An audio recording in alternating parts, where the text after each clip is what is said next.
দিন নাই রাত নাই, ছেলে জুনায়েদের কবর পাহারা দিচ্ছেন আসলাম। সুস্থ সবল ছেলেকে স্কুলে রেখে এসেছিলেন তিনি, কিন্তু ঘাতক বিমান আর জীবিত ফিরতে দেয়নি জুনায়েদকে।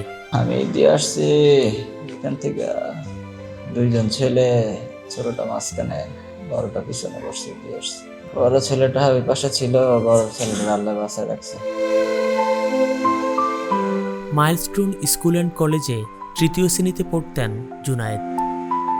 লেখাপড়াতে ছিলেন ভালো, বাবা মায়ের কাছে তো বটেই, ছিলেন পাড়া প্রতিবেশীর কাছেও চোখের মণি।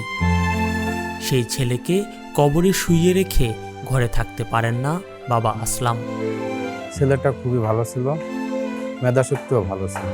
ওই নিচে আসলে প্রায় চারশো করে ডাক দিত।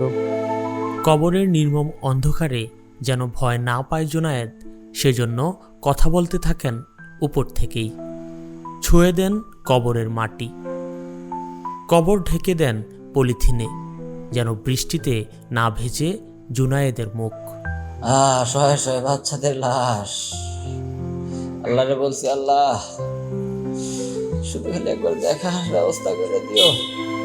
আল্লাহ আমার দেখাইছে আমার ছেলেটা ঢাকা থেকে 4টা 4:30 পরে 4:30 5টা বেজে গেছে যাইতে যাইতে, ওই সময় পাইছি। দিন যাচ্ছে, বেরিয়ে আসছে একের পর এক বেদনা বিধুর সব গল্প, যে গল্প শুনে দুঃখে ভরে যাচ্ছে আনাচে কানাচে মানুষের মন। জুনায়েদ যে এমন সব গল্পের অন্যতম চরিত্র হয়ে উঠবেন, সেটা ঘুণাক্ষরেও টের পাননি কেউ। হঠাৎ করে একটা প্রকার শব্দ, আমরা ডিয়া বাড়িতেছিলাম, যার বাচ্চা মারা গেছে সে আমাকে ফোন দিছে, বলেছে ভাই আমার বাচ্চা নাই, তাড়াতাড়ি আসেন। জুনায়েদের প্রিয় দোলনাটি অপেক্ষায় থাকে তার বন্ধুর অপেক্ষায়, দুলতে থাকে একা একাই।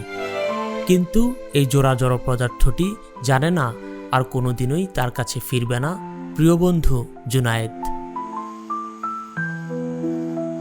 সনসন বাতাস বয়ে যায় জুনায়েদের কবরের উপর দিয়ে।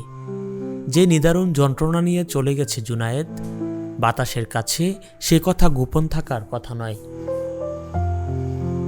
তাই হয়তো ছোট্ট জুনায়েদকে একটু শান্তি দিতে আপ্রাণ চেষ্টা করে যাচ্ছে জুলাইয়ের বাতাস।